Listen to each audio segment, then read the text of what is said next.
Okay, we have heard this recording in progress. That means we're about to start the meeting.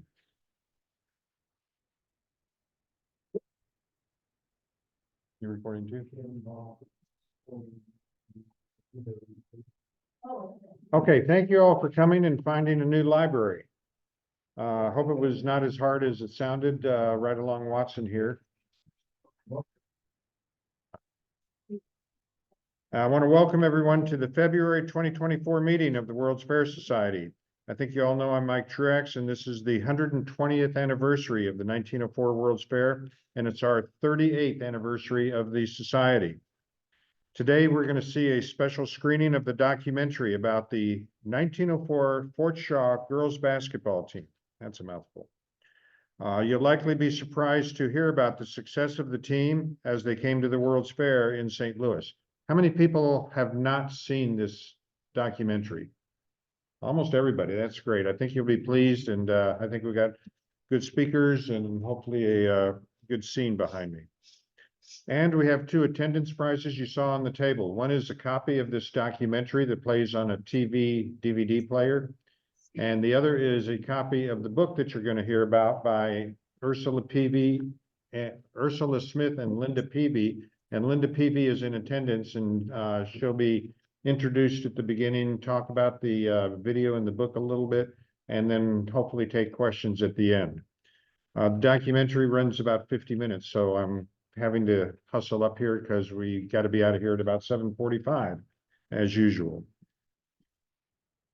First, are there any first-time new members or non-members or people who haven't been to a meeting in 6 or 8 months or longer?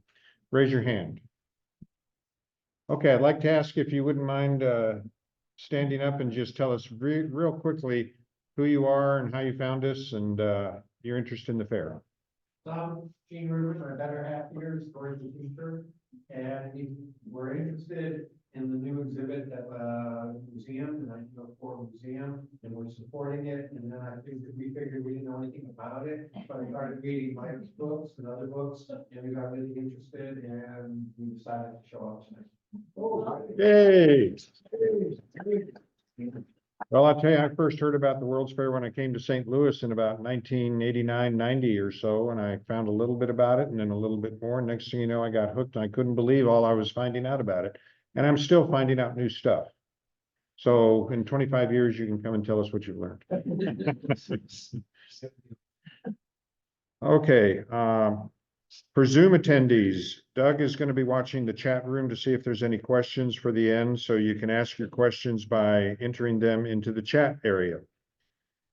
Just a little bit of business, visit our website, check our calendar about upcoming meetings, and I will go over those after the documentary. And you can also purchase our society's merchandise. We've had a dozen or so sales of mainly books and DVDs. We're looking at putting more and more stuff on the store.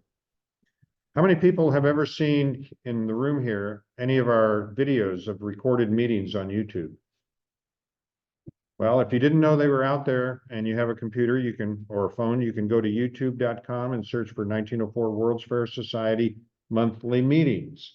And you'll find about 20-odd monthly meetings out there. Or there's links on the website, 1904 World's Fair Society.org. Almost said the wrong thing there. Thank you. A bit of news just to keep in mind in your prayers. Our society librarian, Stephen Vitale, continues doing well in hospice. We are looking for a replacement, and if you're interested in volunteering, helping us manage our society's library of 2 suitcases, please contact any board member. But you're going to have to arm wrestle a certain somebody in the front row here. Garrett Koch, raise your hand, has volunteered to take 2 suitcases home and become our librarian. So that's kind of an old news.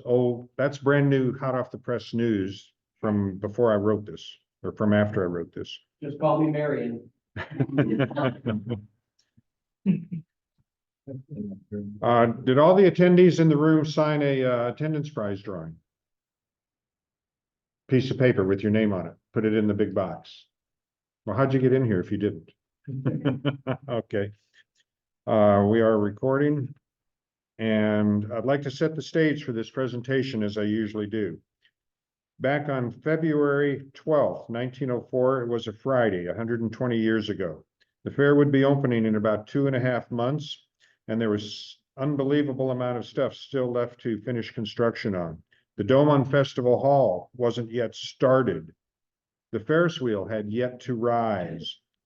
Several palaces had a lot of finishing work remaining. Most of the foreign and state buildings were just getting started. Tens of thousands of workers swarmed over the grounds every day. They would start working Sundays in double shifts.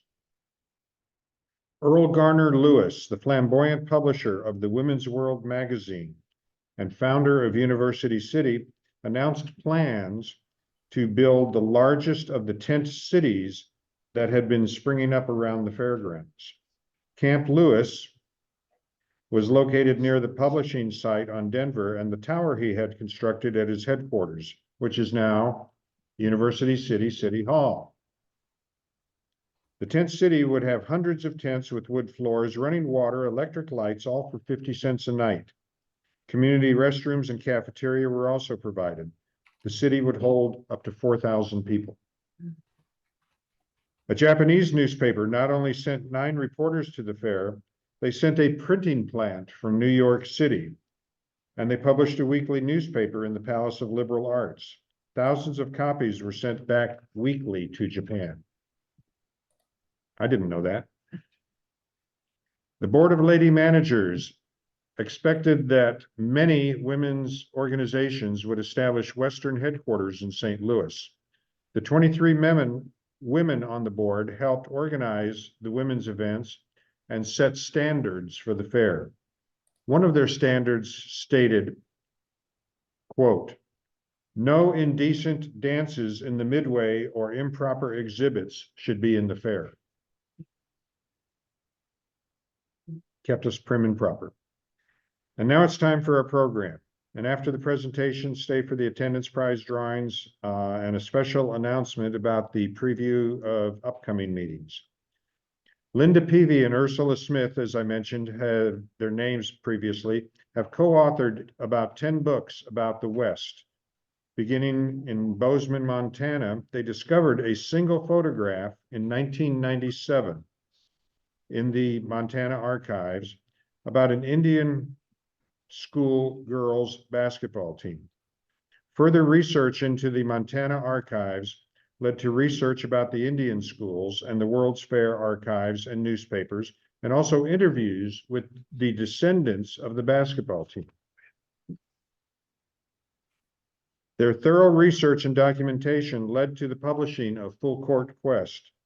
I think it's about a 400, 500 page book about the challenges that this girls team came through. Trying to turn off the CT. Oh, okay. Copy. Their team and their families and their travels. And at the same time, they were working with John Twiggs, who produced this Playing for the World documentary in 2009 about Montana, for Montana PBS. So I'm going to go back to the screen share and get Linda Peavy to come online. Linda, you can unmute yourself. And I've done your introduction. Linda will hopefully speak up and be heard from now. Yes, people are always sorry when I get unmuted, but I'll try to refrain from monopolizing things. Thank you, Max. And I was up for a minute, just showing the heft of this. You have a book right there. It's fortunately, hopefully, will read more quickly than its bulk would suggest, but you'll find if you are interested in history and research, you will find tons of references in the back of the book and all kinds of things about where to go for more things, because that's the kind of research that was always fun for Ursula and for me because the two of us tended to write about women that history had forgotten about. Now, of course, it hadn't totally forgotten about the Fort Shaw team, but except on their reservations where maybe several of the descendants, even daughters, were still living of these players. Except for that, you just didn't get the you didn't get the full range of what was going on. Now, the question we're often asked is, how did we come upon the girls? The philosophy that I guess P.S. a partnership, Peavy and Smith, the philosophy we had was that the world would bring you the stories. You just had to stay open. And so we were not professors. We were often we always patched our work together with grants. And so we just stayed open to see what's coming up next. Well, staying open could, depending on if you've ever worked with a co-author, we had worked together a good many years by the time we wrote Full Court Quest. And here's the way that happened. I went back to visit my kids in Montana and on a special mission, which was to find photos for this book. This is Frontier Children. And we wanted to find many more photos than we had already for this book. Now, I was working long hours. In fact, each day when I was at the Montana Historical Society, the doors would close on me. I'd be the last one and they'd be shoving me out the door because I couldn't stay any longer or they couldn't close shop. Urs was back here in Vermont because our partnership was a writing and editing partnership, and she was working to finish the another book we were working on, and this one, which she was doing the text for. I called her because I came across this picture. Let me see if I can hold it back far enough. Can That's you good. see that at all? Little higher. That's good. All right, that's a picture of what was simply described as Fort Shaw Indian School fielded a strong girls basketball team, shown here in their native dress rather than the uniforms they wore on the floor. Now, that's all I had, but I got I went straight to the payphone, no cell phones then. I went straight to the payphone, put my pennies in and said to Ursula, guess what? I have the topic of our next book. And Ursula, the sensible one in the partnership, said, and what have you done to finish the work I sent you out there to do on the book we're supposed to be finishing? I said, oh, okay, I got it covered. I've got a lot of photos for you, and I've got one more day, but this is great. She said, it sounds interesting, but promise me this, you'll set it aside until you are ready to come home, and then we might think about it. Well, we thought about it for about 10 years because that's how long it took to research this book. That's the problem with wanting to bring into history women history has forgotten, because you've got to go to unusual sources. But that gives you a little bit of the flavor of who is the often running on the new assignment before the old one is done. And you'll see a little bit more of that because you'll get to meet my beloved late partner who died this month 3 years ago, and can't be with us, but is in spirit, I'm sure. Although she might be so tired of working on this that she's just taking a vacation, for all I know. So, at any rate, here you have, you will see her, you'll see the two of us on the fine film that John Twiggs produced for Montana PBS, and I look forward to sharing that with you. I said to Mike said, "Did you get a chance to watch it again?" I said, "I watched it twice because they're very dear people in this film to me, and I particularly want you to notice it will happen very fast, but right toward the end, you will see a gathering of the descendants who are featured. Their voices are sometimes featured in there, but a gathering of the descendants, and we're having another one this out in Montana. So if you get a hankering to come to Montana, let me know, and I'll take you out to meet the descendants of the Fort Shaw team. Thank you for having me tonight. This has been a great thing for me to do because I loved this project. It just about finished off PS a partnership because I never was ready to let anything go, and Earth was always ready to keep moving. And so that's the way we worked, and that's the reason you have a book to look at. Well, thank you, Linda, and we're going to switch over here Thanks, Doug. to the movie screen, and I'm going to go back to the beginning of it and push play and go full screen. It was a simple game. Young Native women learned who they were on the team.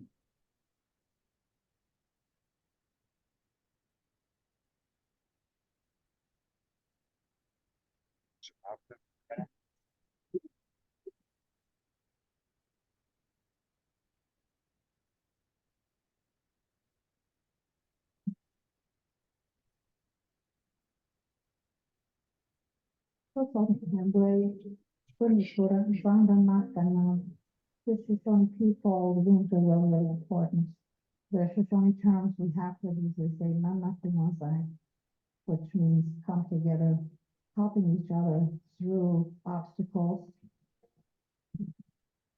So the games teach the skills that you need for life. In the Lemhi Valley in Idaho, one young Shoshone girl, Minnie Burton, learned from her grandmother what her role was in the game and in the tribe. But Minnie's world was changing. By the 1890s, on Indian reservations around the country, harsh conditions led families to difficult decisions to send their children far away to boarding schools. So there wasn't much choice of wanting to go there. It was a place for an education. We're not necessarily here to educate you. We're here to change you. When a group of Native women came together at a boarding school in Montana, they were the perfect combination to handle the changes and challenges of a new world. These were some of the strongest young women the school had in terms of having a sense of themselves. Their practice and skill in a new sport led them to places they never imagined. It was an eye-opening experience to the people that witnessed it in St. Louis that these girls were so good on the basketball court. We're going to step out there and we're going to play where no woman is played. What was about to happen would shape them for the rest of their lives. Ultimately, they were playing for something much bigger than themselves.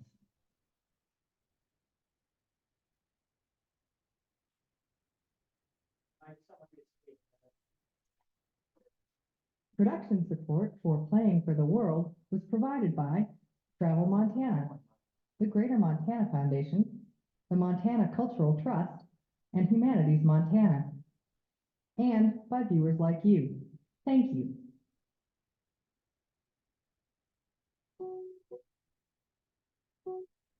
if you had a young child, and every morning when that child got up, you told the child he was unattractive or she was unattractive, her voice was coarse, her language was rude, everything about her was unacceptable. Sooner or later, regardless of how beautiful the child was, how beautiful their voice was, ultimately the child will begin to believe it.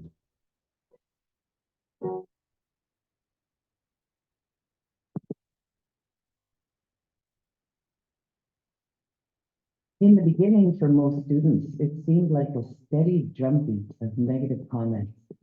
At the Fort Shaw Government Indian Boarding School in central Montana, each day was run on a strict schedule. Both boys and girls were drilled in precision marching, and the girls were taught to comport themselves like Victorian ladies.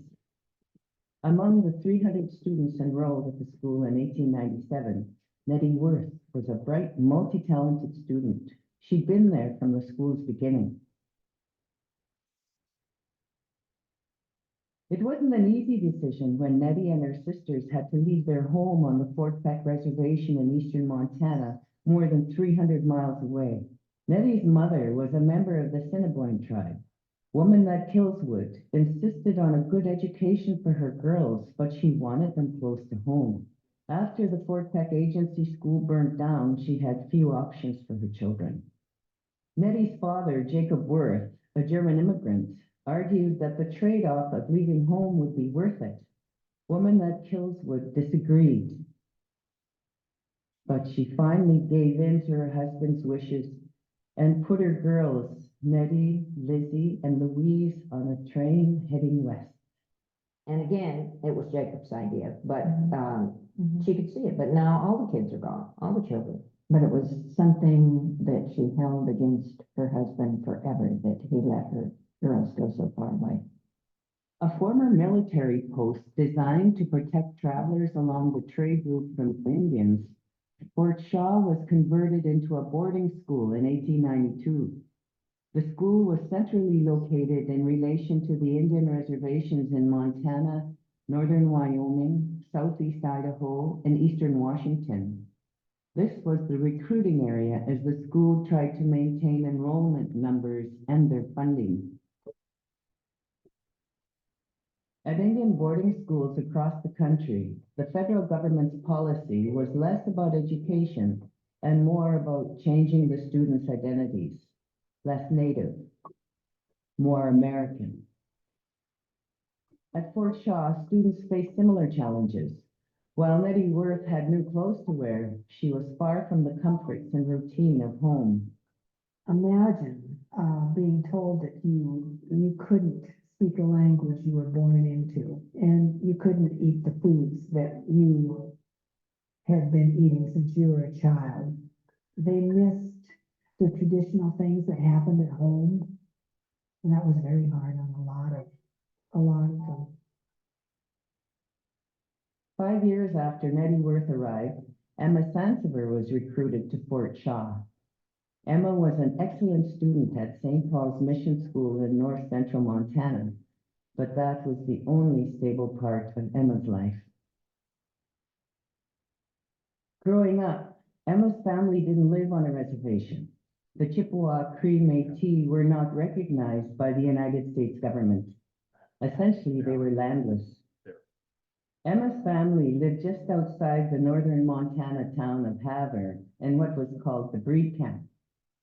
They lived there while Emma's father worked nearby, building Fort Assiniboine, a military post to protect white settlers from Indians. What happened next was the first of many changes for Emma and her mother. My great-grandfather, Emma's father, died in Chinook in 1890. So she had those children by herself for a number of years. Emma's mother struggled and the situation grew worse when she entered an abusive relationship. A short time later, Emma's mother went missing. Back at St. Paul's, the Ursuline sisters realized Fort Shaw would offer better opportunities. But there was a problem. Since the government didn't recognize her tribe, Emma was ineligible for federal schooling. St. Paul school officials changed her tribal affiliation to Sioux and sent her off to Fort Shaw. To survive, you block out a lot. And she got there at Fort Shaw, but she had no idea of what had happened to her mother. With her father dead and mother still missing, Emma tried to focus on what she could control at school. Other students tried to do the same as they struggled to understand why their families had sent them so far away from everything they knew. The elders at that time were beginning to see the writing on the wall. They weren't allowed to leave the reservation. They weren't allowed to hunt freely. They had to wait for rations. Rations were never enough. People were starving. Disease was rampant. Some of them took the attitude of survival, of pragmatism. If we have young people educated in white ways who can speak English and write, we're in a position to negotiate some kind of future. A lot of the kids really disliked going at first, and then they somehow became a family there. The Fort Shaw students were starting to make friends and cope with the changes. Emma was excelling in the most stressful academic class, English. With her beautiful, crisp handwriting, Emma wrote of her future after boarding school. When I leave school, I shall be a housekeeper. I will live on a ranch out in the country. Oh, I will keep this house looking nice and clean. So when my friends come to visit me, I will not be ashamed to bring them in. Among Emma's new friends was Belle Johnson, a pagan Blackfeet from northwest Montana. Belle was quick in her studies and emerging as a leader in the classroom. After a morning of academics, the girls moved to vocational classes in the afternoon. They learned to cook and sew, often making their own school uniforms. That's where Emma was reunited with Genevieve Healy, Grovon from Fort Belknap, who also attended St. Paul's School.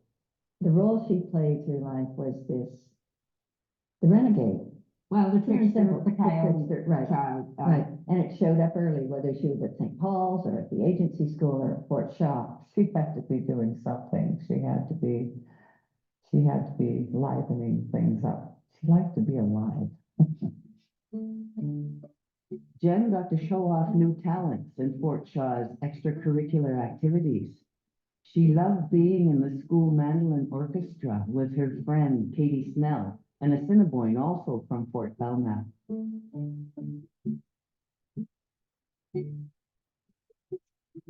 It was all part of the boarding school assimilation program. The boys were offered opportunities in sports like football and track and field.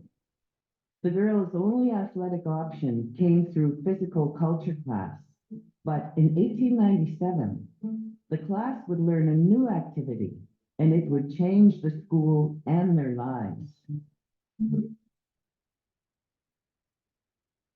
Fellow student and Indian assistant Josephine Langley had just returned from a semester at the famed Carlisle Indian Boarding School in Pennsylvania. The flagship school in the federal system, Carlisle set the standard for other boarding schools to follow. They had also developed a reputation for athletic teams. When Josie was in class, a new sport had been introduced and girls were allowed to play. It gave her an idea for when she returned to Fort Shaw. James Naismith invented the game in 1891 back east in Springfield, Massachusetts, as an indoor activity for the winter months. The game was called basketball. In the early years, girls' teams turned out in strong numbers as they showed their passion for the sport.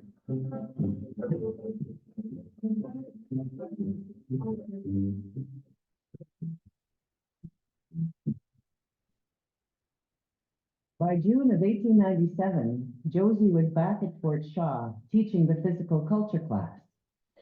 She introduced basketball and had her classmates outside playing what was believed to be the first organized game in Montana. With homemade baskets and a soccer ball, the girls ran and jumped and fell in love with the game. It was because it's a sense of freedom, doing something different out of the ordinary and doing it well. These new activities helped the girls adjust to boarding school life. They were starting to find their way.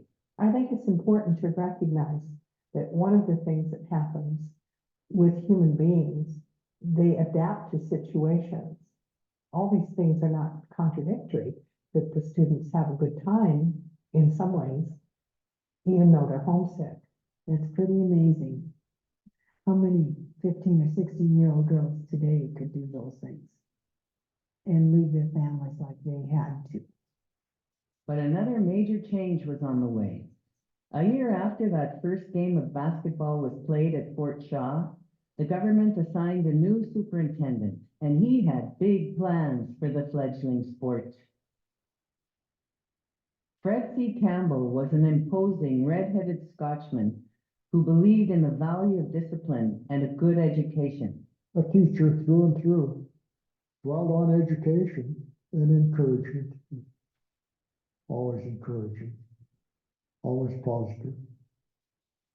Campbell grew up in Kansas and spent time playing with the children of Osage Indian neighbors. He grew up with the kind of respect that comes from knowing another culture one-on-one, recognizing ability, recognizing people as human beings.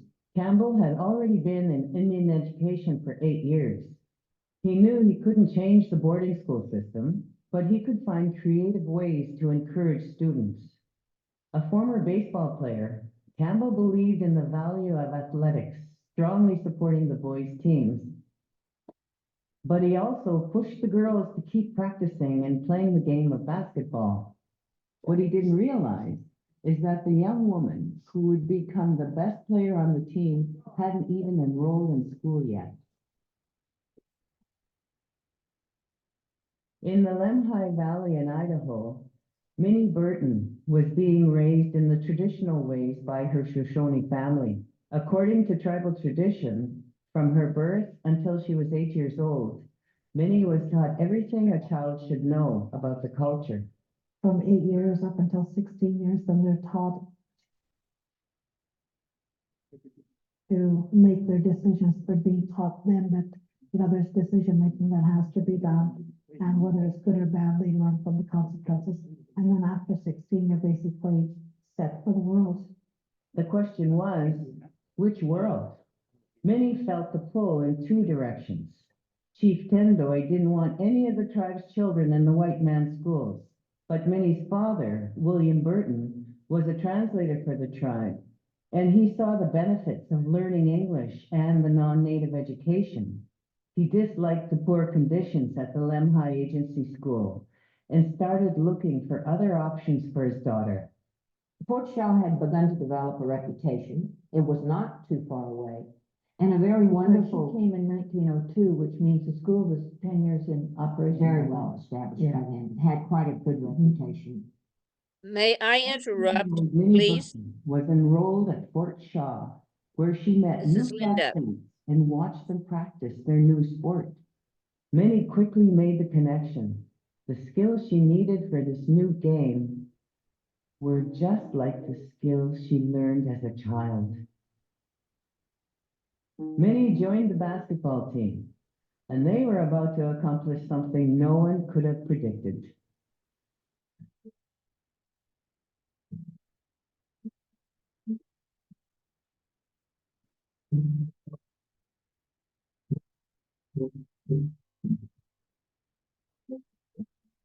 Emma Fanciful became known as the Little One, and her classes set up Big Minnie Burton. Talk about excitement. 2 wrestling matches, a football slaughter, 3 ping pong tournaments, a ladies' whist contest, a pink tea, and 1 Schubert musical recital combined would fall short in comparison with 1 game of basketball as it is played. The Great Falls Leader. I think that women got so excited by Yeah. seeing vicariously, you are freed from your bustle, you are freed from your corset, and you're running up and down the court and boom, yes. And Well, that has to speak to the popularity of girls' basketball. Finally, women could take the playing field and do it with full abandon.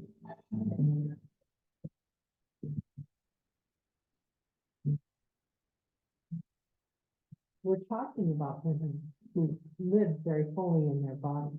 They didn't see themselves as delicate little things that ought to not enjoy their physicality. And we're talking about very different women than the white woman of today. The new game was in its infancy, and the rules varied from town to town, as did the size of the court. The girls played inside or outside.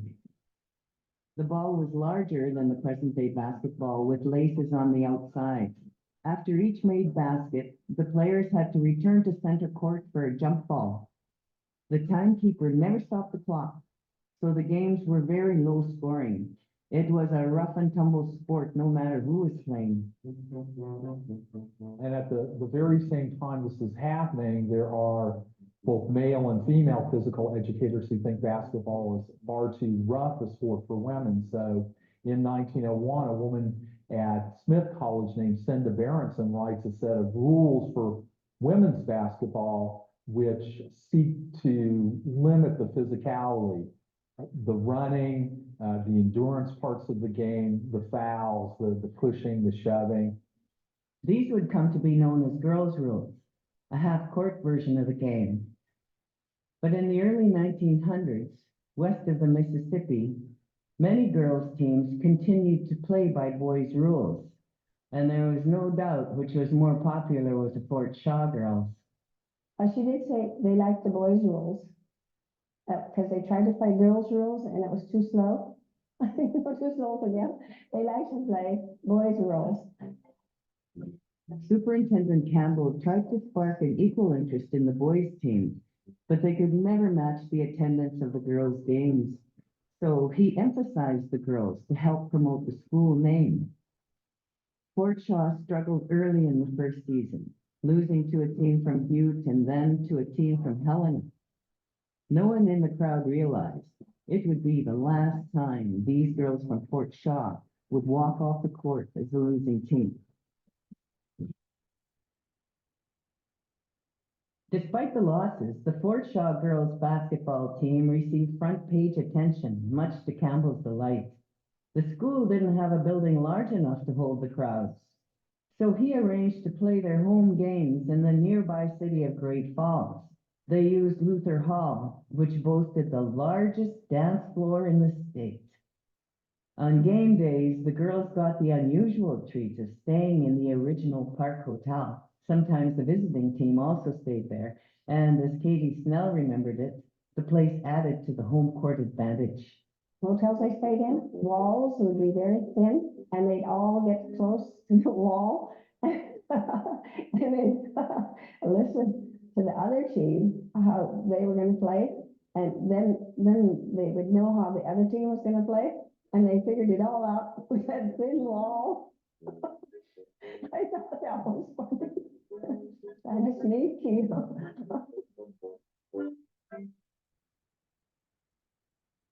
With Nettie winning the jump balls and Emma passing to Minnie, they avenged their earlier losses to Butte and Helena. The players on the starting five were learning their roles on the team. Emma Sansevier was the passer. Belle Johnson added defense. Nettie Worth had a great vertical leap. Josephine Langley was team captain, and Minnie Burton emerged as one of the team's better shooters. When one of the girls called out to support her teammate, it wasn't long until the crowd caught on with a cheer. The cheers for Minnie Burton created more newspaper headlines. It was almost unheard of for women in sports. A lot of the team sport and athletic events that women contested were done out of the public view. And the fascinating thing about the Fort Shaw team is that they did it so publicly. It's covered so well in the newspapers in Montana. While the language was still rough in the newspapers, all the attention began to alter perceptions. The girls were being identified less by tribal affiliations, and more as the Fort Shaw team. Basketball provided an acceptable way to bridge the gap between native and non-native worlds. And they seem very much to incorporate both worlds. But it's a very gendered view because they're females, they're not so threatening. In some ways, a safe way to celebrate Native American physicality in a non-threatening way that seemed modern and under control to the people who were viewing. For the girls, the changing perceptions meant even more. They were winning games and seen as a success on the court. When they still heard occasional taunts from the crowd, they had an answer. Basketball was the great equalizer. Okay, I'm white skinned, but I'm an enrolled Provine. I'm Indian. And yet you're aware of prejudice and racism. So here they are, a group of girls, and they're being cheered on and recognized, and what a wonderful thing. They're being encouraged and recognized for a skill and not being put down because they're Indian. The attention and the changes fit perfectly with Coach Campbell's plan. He believed it was his job to change the public's perception of all his students. After each of the games, with a large crowd gathered around, Campbell used his opportunity to promote the entire school. All the other talents that his students had, music, reading ability, and acting ability, and all kinds of things. I think sports was an opportunity to expose the larger Montana community to the worth of the people that were going to Fort Shaw. That we weren't so savages or uneducated as people thought. And I think that was Superintendent Campbell's reason for all of this, to educate the white people as well as the girls. The Fort Shaw team was now a huge attraction, winning games all across the state. On some trips, they brought the school band with them for performances after the games. As the 1903 season continued, Coach Campbell scheduled games against college teams. They headed east to Bozeman and routed the Farmerettes of the Montana Agricultural College. After the victory, there was a unique opportunity for Nettie and her teammates. The college hosted a dance, and the Fort Shaw girls dazzled.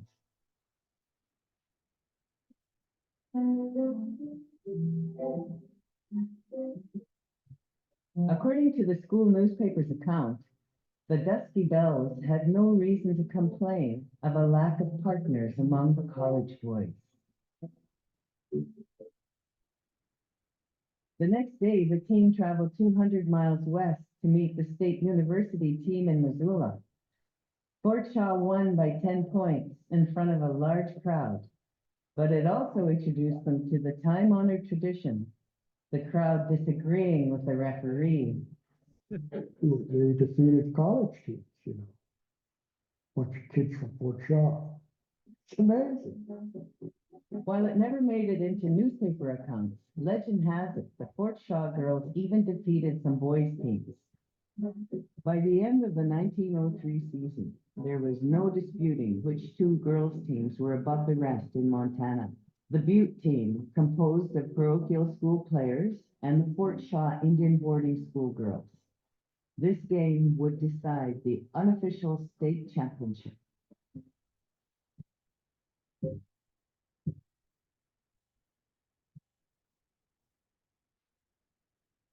It was the type of basketball fans had come to expect. The Butte team had no answer for Big Minnie Burton as Fort Shaw took the halftime lead.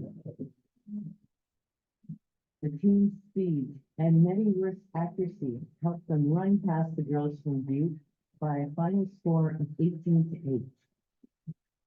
The Fort Shaw girls were declared the champions of Montana.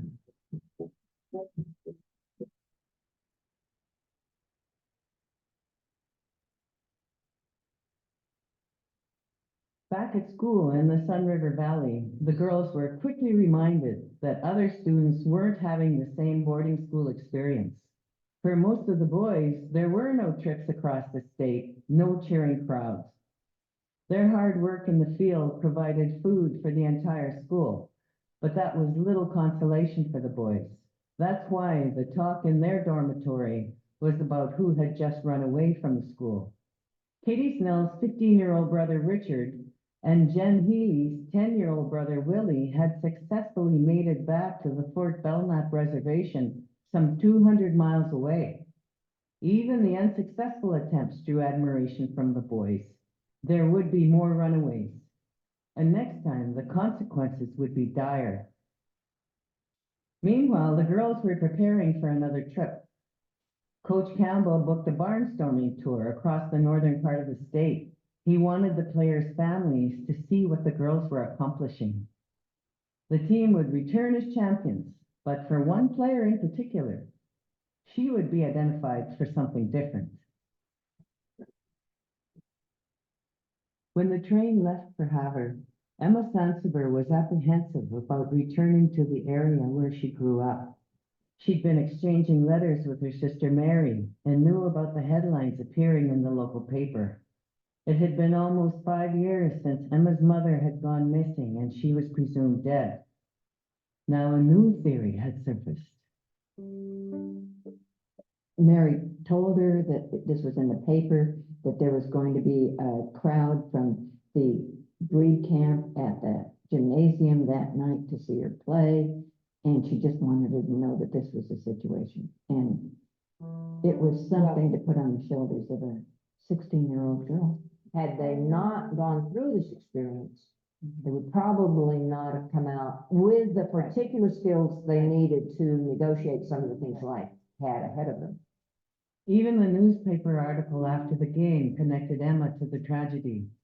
The body of Emma's mother was never found. Emma left her sister in Havre and moved on with her new extended family.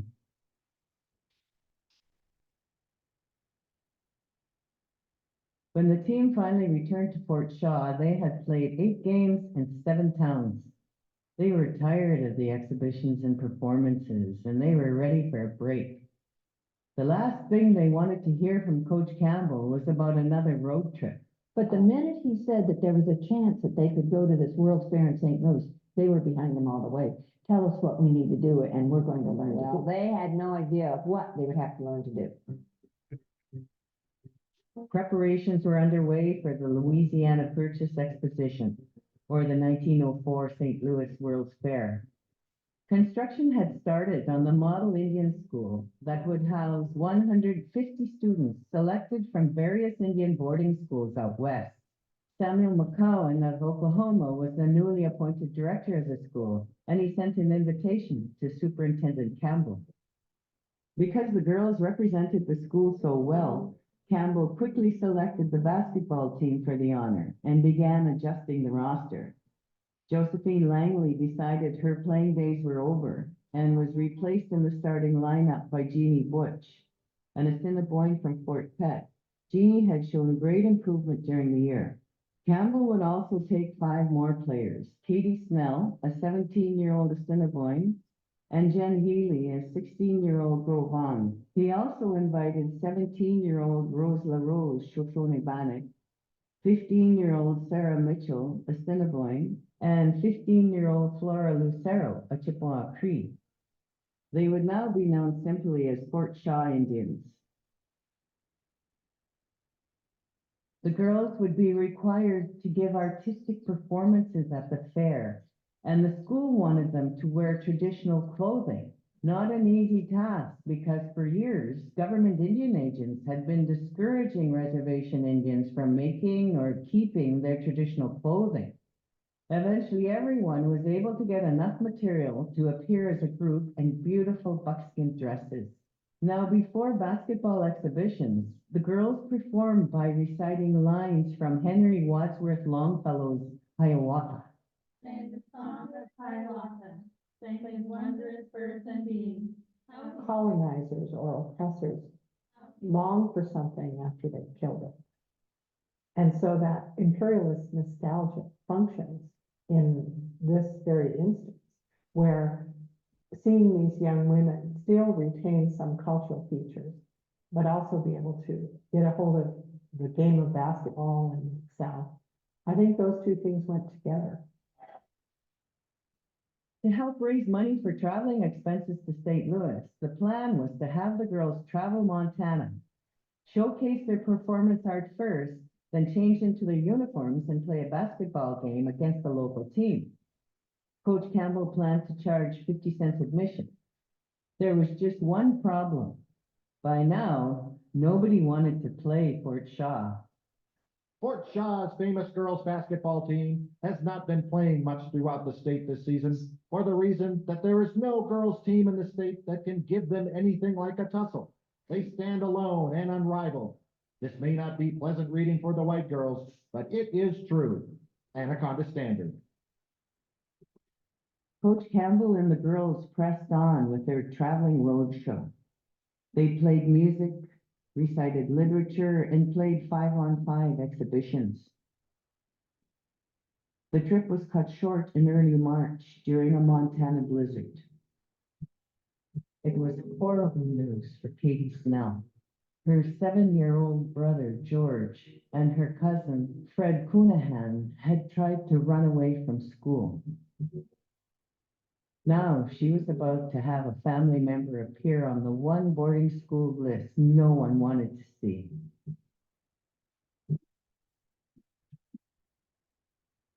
Passengers waiting for the train had no idea why these young girls were so upset. The boys were caught in the blizzard.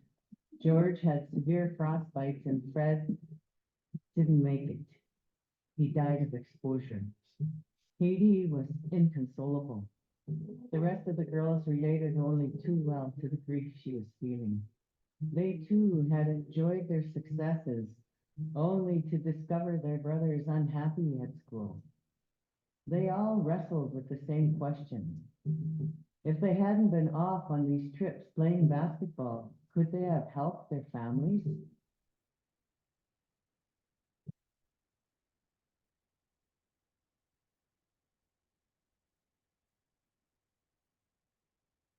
On June 1st, 1904, the girls pushed those questions aside as they packed their bags and trunks. Everyone in the state was talking about the World's Fair in St. Louis. Superintendent Campbell, always aware of the school budget, had scheduled games along the route to St. Louis to help raise money to cover expenses for the 6 months at the fair. They made several stops across the state of Montana as they headed east, 6 games in 7 days. There are mostly friendly crowds, but still the occasional taunting spectator. If there were still racist remarks made in Montana games, they certainly were muted by the time the girls were on their way to St. Louis. I think they come to think that if you were good enough, you could be Indian and people would change, but they were in for some rude awakenings. They headed to North Dakota, where the trip culminated in a stop in Fargo. The girls were set to play a state all-star team. Compared to their other crowds, the gym seemed empty.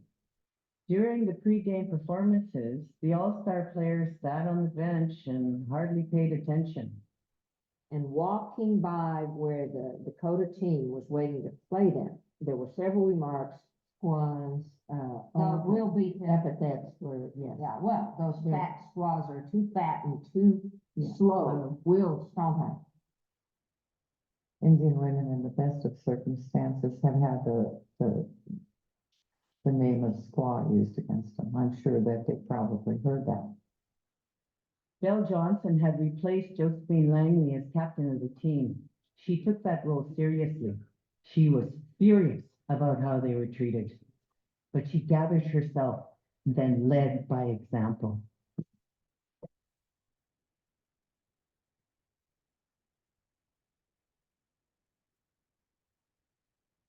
The final score, Fort Shaw 34, North Dakota All-Stars 0. And it's really a fine thing when you can beat them at their own game. And I think that's something that Aunt Jen and those girls found. They can beat them at their own game.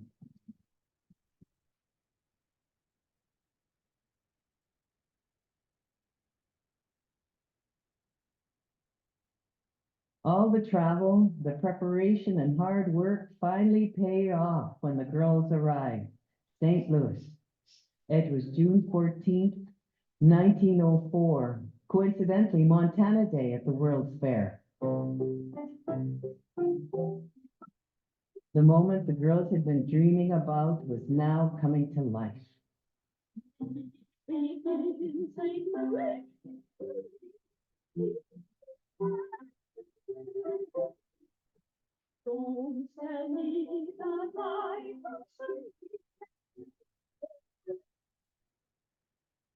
It was like country kids going to a big city and all the sights and the midway and their food, like ice cream and, you know, all that kind of foods. It was, everything was new to them.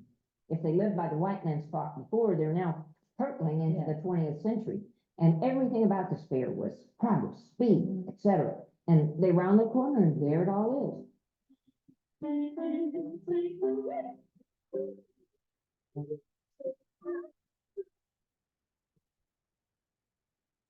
The Model Indian School sat on the highest point of the fairgrounds. It was intended to be a gleaming modern example of U.S. policy and shows a changing identity of Indian peoples. This World's Fair stood apart because of its unprecedented display of Native peoples. Whenever there was a chance, they showed the stark contrast between the old and the new. The girls unveiled a new pantomime performance to Song of the Mystic, dressed in long Grecian gowns and moving with scarves. The Fort Shaw students made a huge impression on the visitors. I've been on the grounds a week, and that scarf throw is the prettiest thing I've seen. The Fort Shaw girls kept a busy schedule, demonstrating their modern talents in art and playing basketball exhibitions twice a week. When they did have some free time, there was one place the students wanted to go.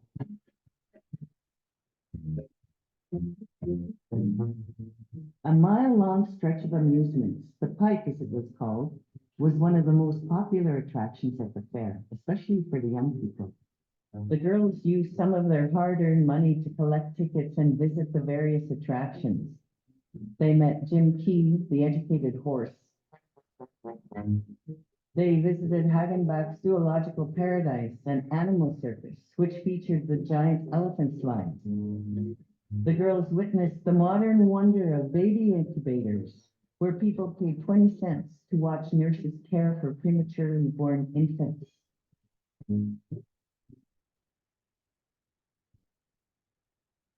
Princess Raja typified the popular vaudeville acts of the day. While they watched the amusements, the girls also sampled new foods and drinks. Katie Snell found she didn't like the taste of St. Louis water and discovered a new treat, the soft drink. It was so hot and that the water wasn't any good. And so she drank so much Coke. I think Coke had just been out, I believe. And she had to have her teeth fixed. I don't know how many cavities she got from drinking Coke. They wouldn't drink the water. I don't know about the other girls, but her teeth were terrible. Before Coach Campbell returned to Montana to resume his duties at Fort Shaw, he issued a challenge. He was quoted in the newspaper as saying Fort Shaw would play any girls' basketball team in the world, bar none. The challenge worked.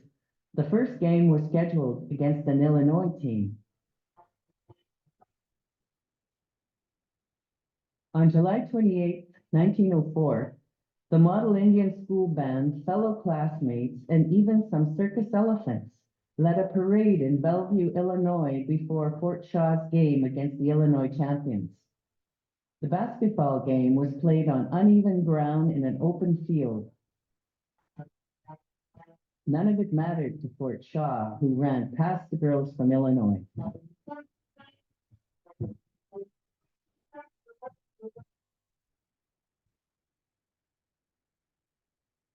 The successful basketball team returned to the Model Indian School, where the crowds continued to grow. Superintendent McCown estimated nearly 30,000 people a day visited the exhibit, but most of them came hoping to see traditional Indians. Photographers wandering the grounds made frequent requests to photograph the Fort Shaw girls, but mainly when they wore their tribal clothing. Anytime Native peoples gathered outside the school, fairgoers had to find a way to catch a glimpse. However, once visitors got inside the Model Indian School, they saw young people with a different identity.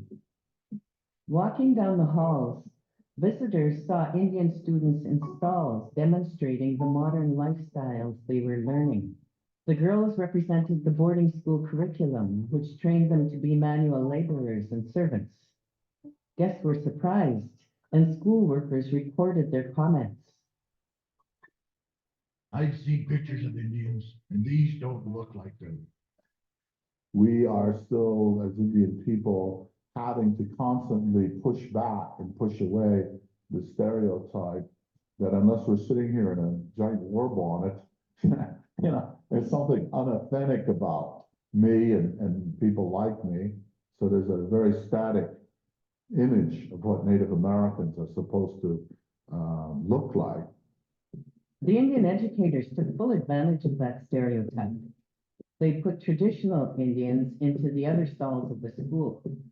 Visitors could see the old way of doing things and then compare. The old ways that now people value, those were seen as pagan, dirty, despicable, inferior. And we used to have a word that we used in school, so-and-so's Indian-fied. It was a part of the vocabulary of our times. And so there was always this mixed message.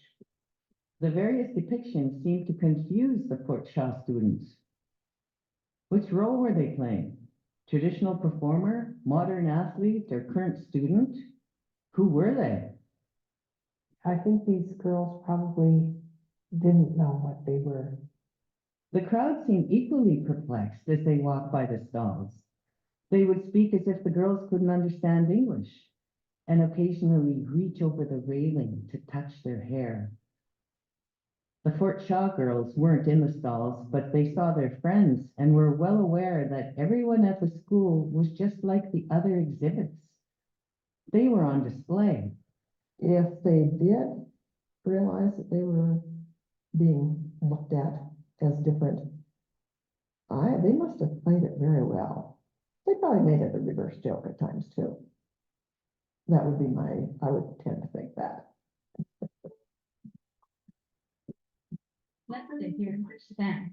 They look so clean and nice. That those girls probably had a little humor going there underneath it all. Knowing Indian humor, I think that's probably how they got through that.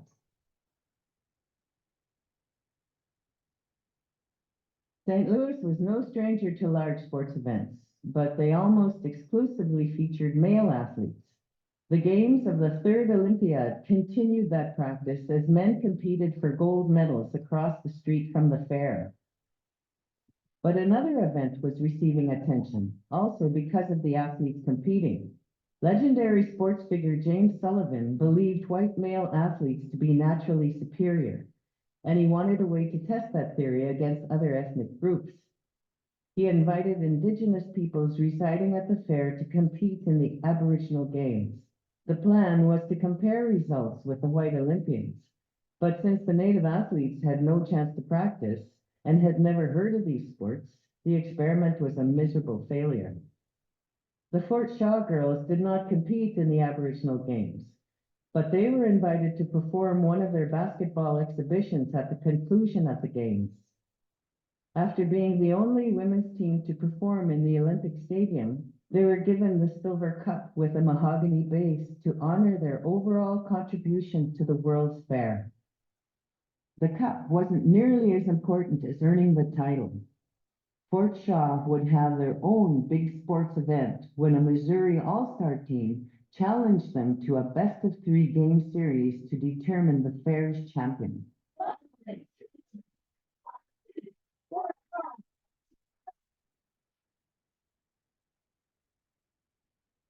On September 3rd, 1904, a crowd gathered at a local park in St. Louis. The partisan crowd was cheering for their adopted team, the Fort Shaw Indians.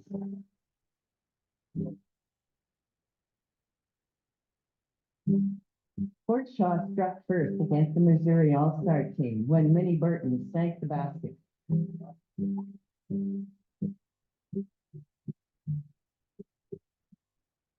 The team from Montana dominated, and when Big Minnie scored again, the cheer herd in Montana started carrying across the field in St. Louis.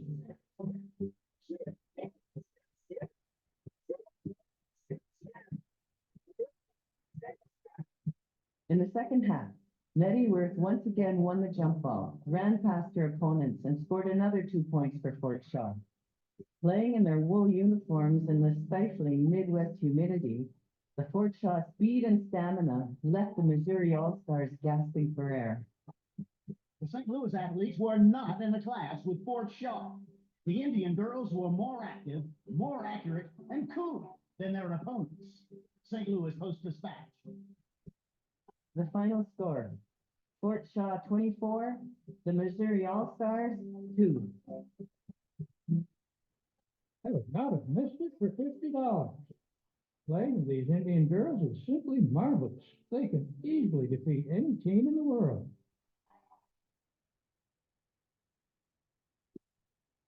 One month later, back on the fairgrounds, Fort Shaw clinched the championship. They defeated the Missouri All-Stars 17-6. Their supporters and Montana journalists declared them the undisputed world champions.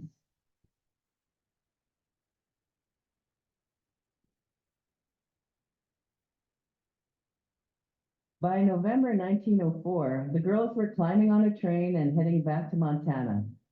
Emma and her teammates had collected lots of souvenirs to take back to family and friends.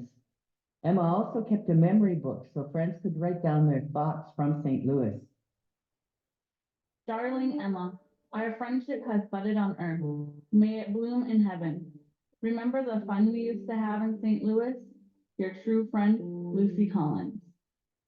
I think they were quite mature and sad, yes. It was a trade-off. They got to see so much and do so much. They learn how to play the game of life rather than just a game of sports, you know, the game of basketball.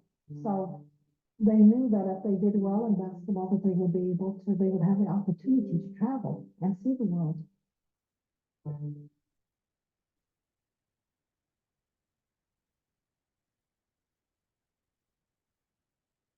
I remember my own thoughts when I was in high school. My own identity wasn't clear to me.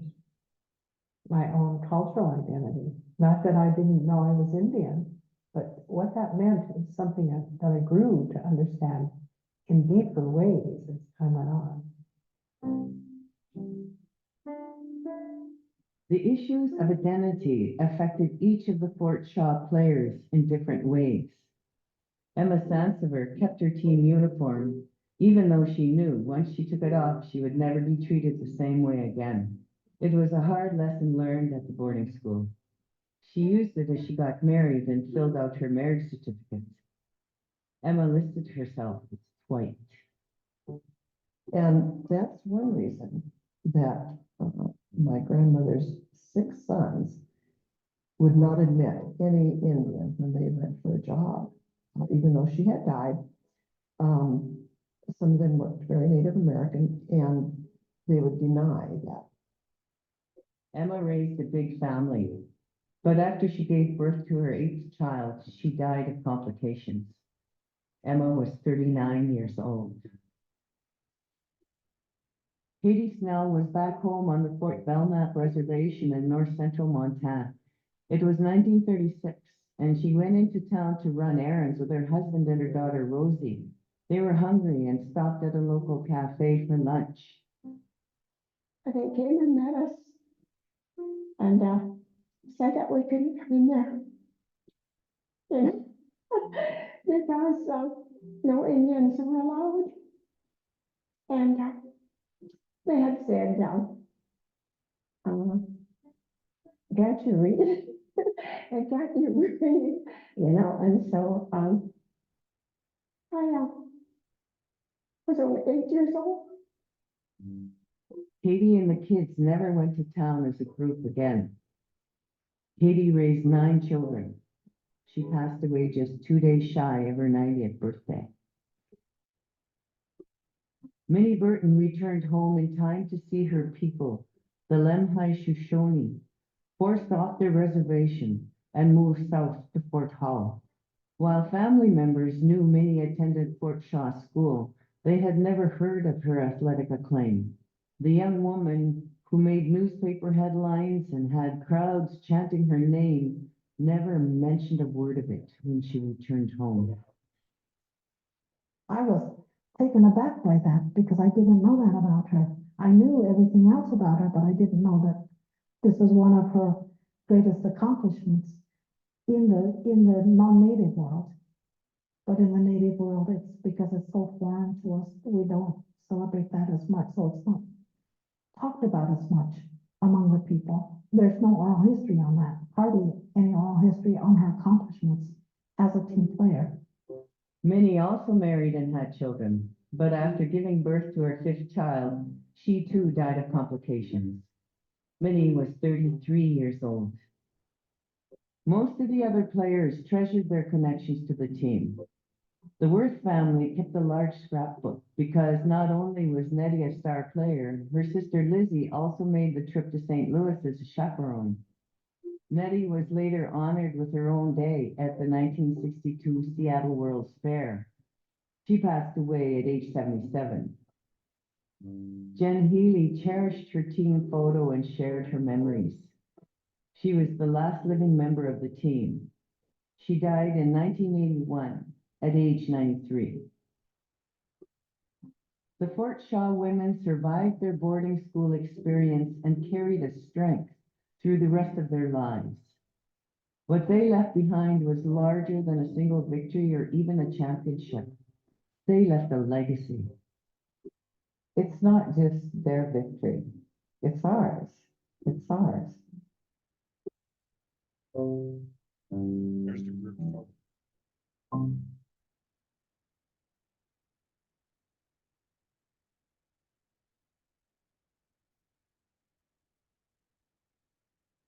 There's plenty of stories that are about Indian women as heroes of the tribe. Some of them brought special things to the tribe, but carried out wonderful and powerful deeds amongst the tribe, except nobody takes time to recount those.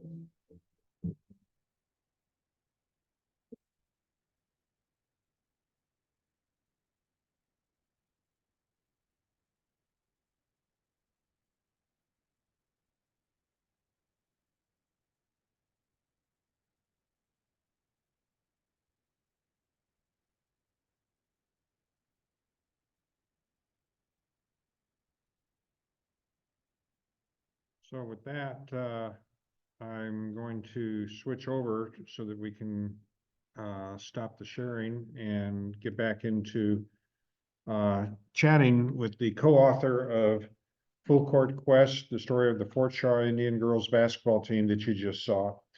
And I will have to tell you that for the first 10 years I studied the World's Fair, I didn't know anything about this. I saw one picture in a book that was written back around 2000 and became a little bit more aware of it. But when your book came out, Linda, and the video, it wasn't too long for us to get one. We've shown the video about every 5 years or so, 5 or 6 years, to our membership. It's a story that even today, when people learn about the World's Fair, how many people have studied the World's Fair? A pretty good bit, I think. How many people have heard about the Fort Shaw Indian girls before, much before now? One person, 2. You know, it's a pretty neat story, I think. And Linda, as you and I have talked about your presence here, we got a good 10 minutes or so for questions, and I'll go over the meetings and stuff like that. I want to be known that in the culture of the late 19th and early 20th century, things were different. The expectations of the culture of America were different. Racism was supposedly a thing of the past. In Civil War, the slaves had been freed, and so it was all done, right? Well, we know it wasn't. The Indians were being slowly assimilated, as this documentary talked about, and it was done, I think, in a mostly benevolent manner, as opposed to let's kill them all. Which, you know, cowboys and Indians, that's kind of the impression I had of you know, some of the early movies of Westerns and stuff like that. But it wasn't all one extreme or the other. This was a, you know, effort to try to bring everyone together and, you know, make Americans a little bit more. So Linda and I talked about that a little bit, and I think she pretty much agrees with that. She'll have a different perspective, but with that, I'd like to open up the floor for questions. And I'm going to check and see if this microphone works. Yeah. Oh, yeah. So we have an online question. So if you have, we have an online question. Doug, you want to read it? Where can you buy the book? Where can you buy the book? The best way is on Amazon.com. Not just to advertise them. Sometimes you can find pretty good prices. You might check eBay. You might also check, you know, some of the other used book places that are out there on the internet. You can order one. I think it's still in print in some of the places. And I think new copies tend to run around $25 to $30 or something like that. Any more questions? I have a comment first. Go May ahead. I? The floor is Okay, yours. it's just that unfortunately, as some of you put on the chat, this is a case, Mike, in which you had your old demon of that CD that you were using was not synchronized. The voices and the other. So it is something to do with that particular CD that's come back to haunt you. Because you mentioned to me that it doesn't always work well. Whereas he can give those who are there and have special dibs a direct link. Is this not true, Mike? To where they can see on that website that you gave me this afternoon, you can see the video run smoothly and the voices are synchronized. So if people are interested, and you could make that link available for these special folk who showed up or were tuned in, because the story is so fun to watch. And it wasn't your fault because you can't see that what was happening. But boy, it was not pleasant for those of us trying to watch it. At least I felt that way, Shara. How about you? It it was pretty grim to try to watch it because it didn't sync. Well, I want to apologize for a couple things. Doug and I spent an hour and a half a few days ago testing this out and seeing if we could make it work, and it seemed to be working pretty good. It seemed to be. A couple of things snuck up and got us that we don't understand why. We think we may be able to solve a little bit. The little pop-ups of people want to be admitted, we thought that we had that solved so that only one person would see that, not the other. The sound, etc. Somebody just said it wasn't that bad, just not perfect, from another viewer. That's right. We had another viewer say, I can't hear anything very well, so I'm, you know, leaving out. And he came back a couple minutes later and said, the sound's fine now. Yeah. So the combination of playing an internet video And doing it through Zoom to an audience apparently doesn't work real well, although we tried. No problems. And it seemed to work when I played it and he watched it. Yeah, I know that you had gotten it all smoothed out earlier, but it's so different from when you can have that direct link. So And the one that'd other be a thing gift. we've discovered is while we can make it work with two people, you need a group of people to really test it out because we can make the little thumbnails and the stuff on the bottom disappear. But when somebody wants to join, you get the alerts and everything comes back. Right. We don't know why. We're going to try to learn some more and see if we can eliminate that. So. Well, I know almost nothing about how to do this. So if you hadn't given me the links this afternoon, I would have not been able to do it. Full Court Quest. Oh, you saw that. Yes, the name of the book is Full Court Quest. And you can add Fort Shaw when you look to it, and you can bring that up here because we're going, and the names, if you would please, to draw the attendance prizes here shortly. Doug Stone to everyone. He's typing that out in case he couldn't hear it well. How many people were on Zoom tonight? 19. Okay. 19 people on Zoom and 22 here. We had 40, just over 40 people here watching it. That's fine. Well, we I had, might have missed one. well, on Zoom, there's probably a few people where there's 2 people in the room. Mm-hmm. So I That's would right. speculate there's 4 or 5 of them and, call it 45 people. Is the video we just watched available on YouTube? No, I can tell you that the video is available, and what we were watching is the Montana PBS website. And if you Google Montana PBS Fort Shaw video or something like that, you'll find it. Get to the Montana PBS, oh, there's the Fort Shaw thing, and you can, watch it online individually and not have pop-ups. But you wouldn't have Linda to answer questions and tell you about a personal experience. Oh, Linda, yeah. Well, I'm glad you came. I'm glad you came and heard about that, and I'll answer any more questions you have about that. I just felt bad because I felt so privileged to have watched that Montana PBS directly and watched it twice this afternoon. So I was aching for all of you because I knew how hard they'd worked to make it work. So and Zoom is its own creature, unfortunately. I want to ask you a question, Linda. I'd asked you before if you could nail down one remarkable memory or discovery, or you've talked about everything you learned and stuff like that, but is there one thing that really stands out, or one person that you talked with, or? I think, Mike, that the joy of meeting personally these people who were like one heartbeat away from their mother or their grandmother played on the team, and they find that was just so heartwarming. It was so amazing. So you're drawing now for the video, right? Well, I was holding up the video for a moment so people could see that. And here's a picture of the cover of the book. I'm trying to hold it to avoid glare. You got it. Lights, Good job. right there.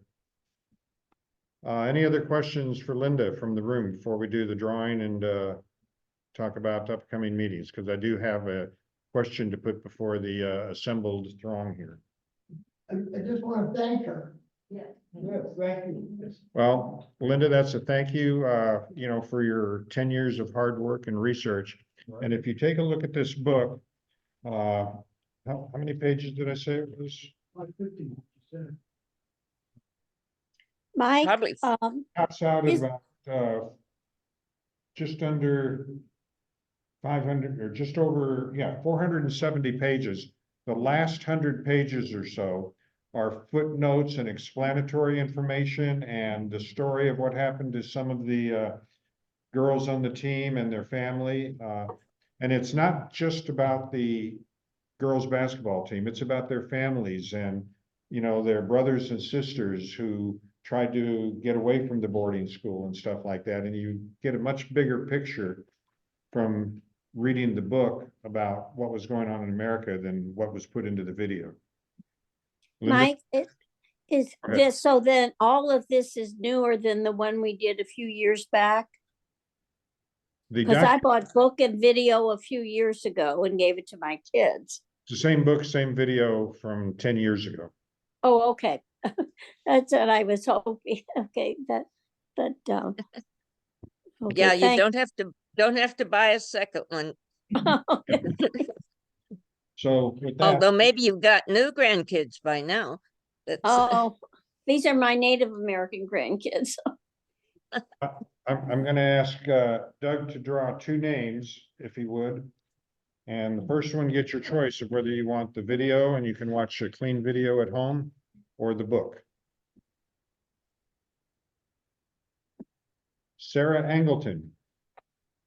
Oh, come on down.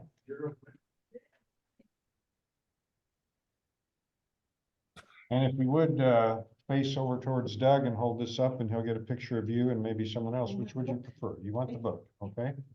Hold the book up so Doug can get a nice photo out. And the second name is Al Mercer.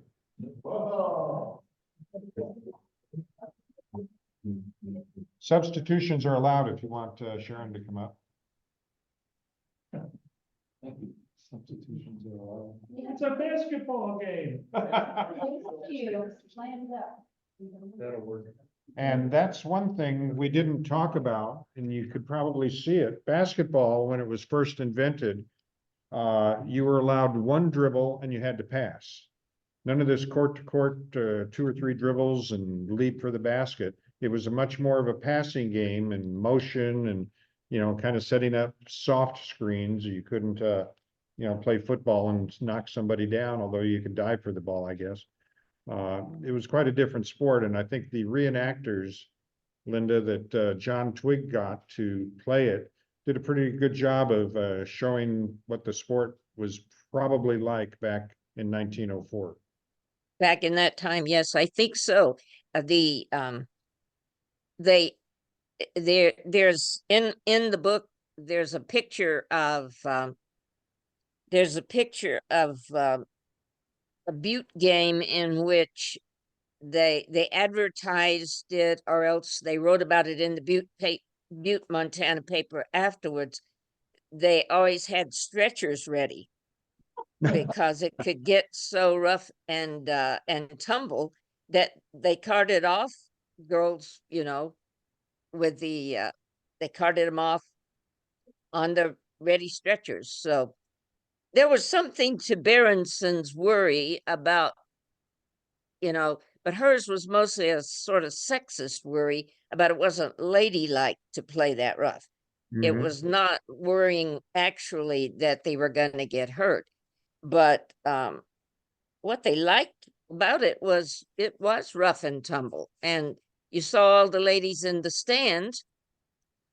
They never had gotten to do anything like that. So they loved the vicarious feel of you know, hey, I want out there.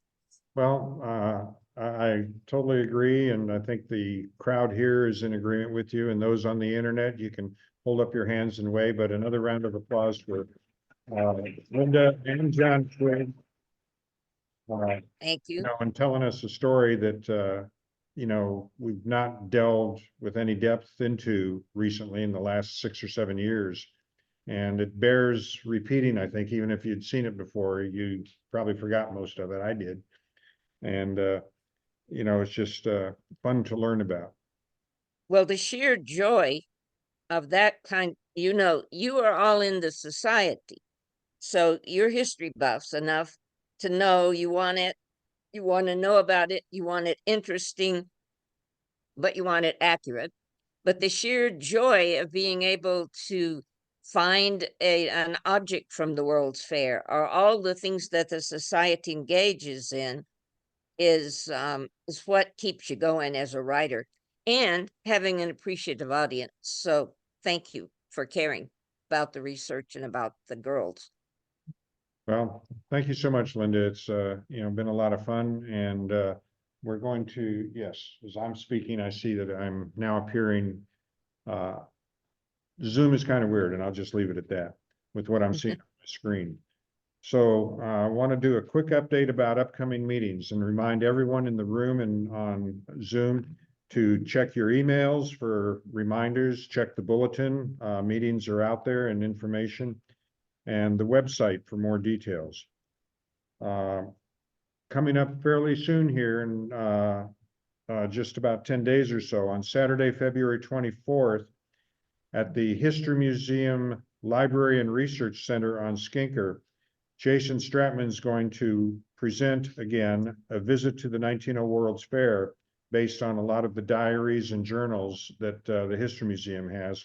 We got to see that back in January 2023 on a hybrid meeting with Zoom, but if you missed that, here's your chance to see it.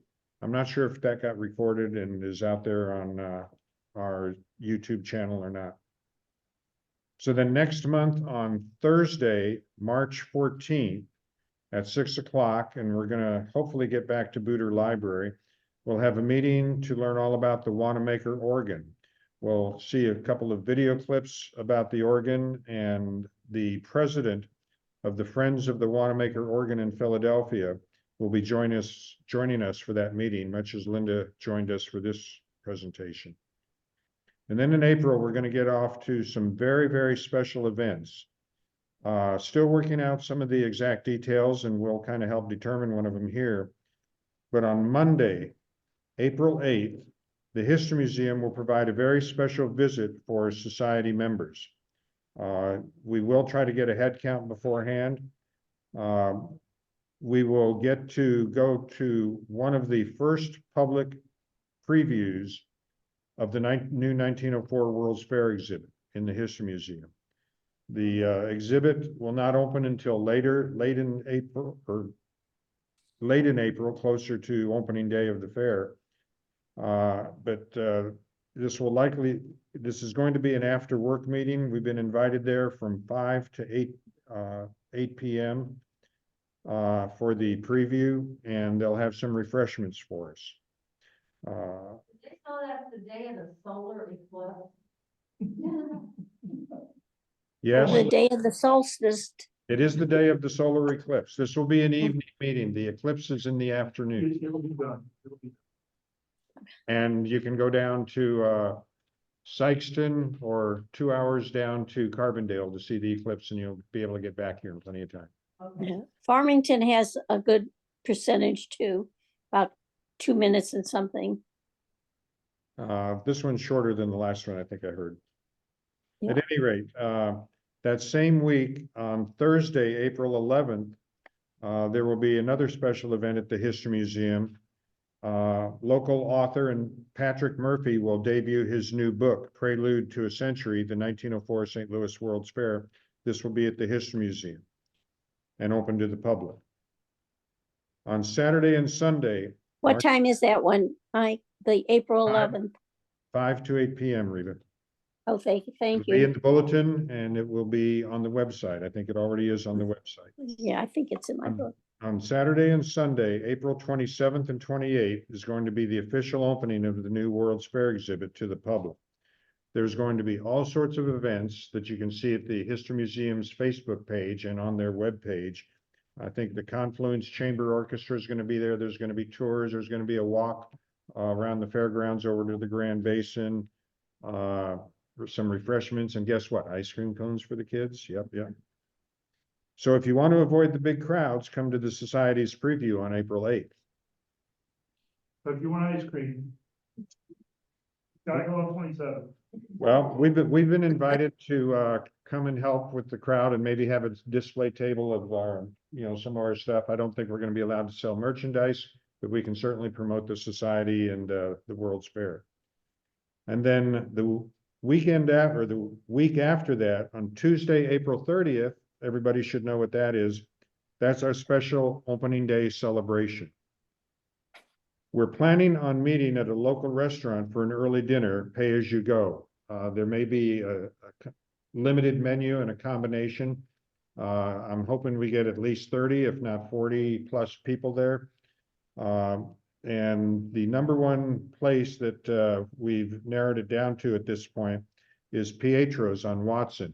If you're at this meeting and you came down Hampton from 44, which probably most people did, it's about 2 traffic lights and about 5 blocks further to the south on the same side of the street on Watson.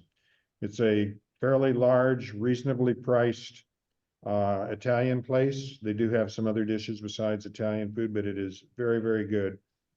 And my plan is to have a dinner arriving between 6 and 6:30. And at about 7 or 7:15, we'll have a short presentation about the new book from Patrick Murphy, Prelude to a Century. And since we're not going to be at a library, he can sell the book there and we can buy the book and perhaps at a discount. Because at a library, you can't sell things.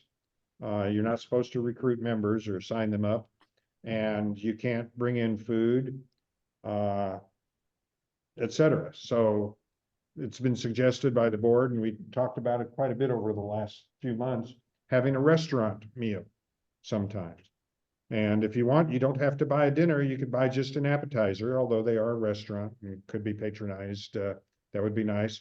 They are not charging us a room fee, like a banquet or anything like that. We will have a screen and a projector set up for a brief presentation, probably 5 to no more than 10 minutes about the book, showing you some of what's in the book. And you can even get an autographed book from him there.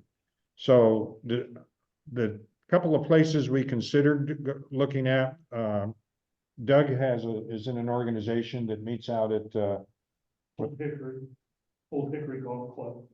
Oh, no, not that, Westport. Oh, the Train wreck. wreck. The Trainwreck Grill and Saloon, and they have 20, 25 people show up, and there's kind of a corner in this odd shaped barn, Noise. but it's not really separated from the bar to any degree. This room at Pietro's has about 4 large rooms that are pretty much divided. And one of the last 2 have an accordion wall that they can remove if we have a real big crowd. So we could get, 50 people, 60 people in without any problem. And as long as most of us get a food or meal, no big problem. They will have a bar available there if you want to get something to drink and have with your meal. The only other one that came to mind from talking with the board and other people, Mike Duffy's in Kirkwood is a bar and grill with a lot of tables kind of out by the bar. They have a back room that can seat about 50 or so people. And I haven't checked them out, but I think Pietro's offered us, I think, a pretty good deal. We're still looking at that, but those are the 2 restaurants we're very much considering. And does anybody have any thoughts or comments? I do, restaurant I there? do, Mike, I do. I think the train wreck, I mean, I like food and all, but it's really noisy. And Mike Duffy's can be really noisy. I think if we want to avoid noise and keep us all together, I think Pietro's is a really, they're really nice and they treat you nice. And so Carol my Welsh opinion, online I just like your idea of Okay, Pietro's. Reba, thank you. Carol Welsh online just said that Duffy's charges about $100 if you're going to want that back room. Oh, Haven't confirmed that. We have places here too. Places where? Who's talking? Denny, yeah. Oh, Denny. we're not going to North Carolina, Denny, sorry. You could come I to just wanted to Vermont, say but that I retired from NGA, and we have our retirees luncheons at Pietro's like every quarter, and it's very nice. They have set up a bar. They have restrooms right there for you, and we have entertainment, and they're very, very good. It's very nice. Their group price for a tenderloin pasta and salad dinner is $28. And I don't know where else you could get something that reasonable. Most of the pastas and dinners were much closer to $20, and they are good. And they usually assign like two waitresses or wait staff to you, so you have them for the whole time. Mhm. So So that is my plan to proceed with that. If someone can come up with a better idea, I think we would consider it and look into it. But So, let me ask for a show of hands of the 25 people or so. April 30th on a Tuesday evening after work, for those of you who might still be working, how many of you would be willing or interested in whatever coming to a dinner meeting? I could do that. Tuesday. Most of the hands are going up. There's a couple that didn't, but that's a good turnout. And I think we're going to do a little survey with our next email for people to, tentatively kind of sign up so we can get a head count and stuff like that. I also recited the upcoming meetings and stuff like that. Check our website, check the bulletin. From Perrin Stiefel to everyone, Perrin, I couldn't quite see what it said. Aye? Oh, he said aye. He agrees. That was not a formal motion. That was just a plan of, intent and stuff like that. So I want to thank Doug for his help. And one of these days or months or whatever, we'll get Facebook and Zoom working together a little bit better. And hopefully before next month's meeting. But my apologies again for the glitches here and there, but hopefully not too distracting. I think out of a 55-minute film, there was probably only 2 or 3 minutes that were distracting here and there a few times. And with that, it's 7:45 and it's time to shut down and end this meeting and head on home. I want to thank you all for coming, and for those that came here, thanks for coming out, and Thanks a lot. Thanks, Linda. and applause for Linda again. Thank you. Thank you. Bye, Thank you, everybody. Linda. There's Shara. Bye, everybody. It Bye, was an everybody. interesting meeting. Thanks, Linda. Made it really good. Well, I enjoyed being in with you. I just have to persuade the Historical Society that they need me to come over and talk about this book, and they need to fly me to St. Louis. Right. Oh, okay. Yes. That's right. Then Easier we can said all than meet in done. person. Okay, thanks a lot. Good night, everybody. Okay. Enjoy. Good Good night. Good night.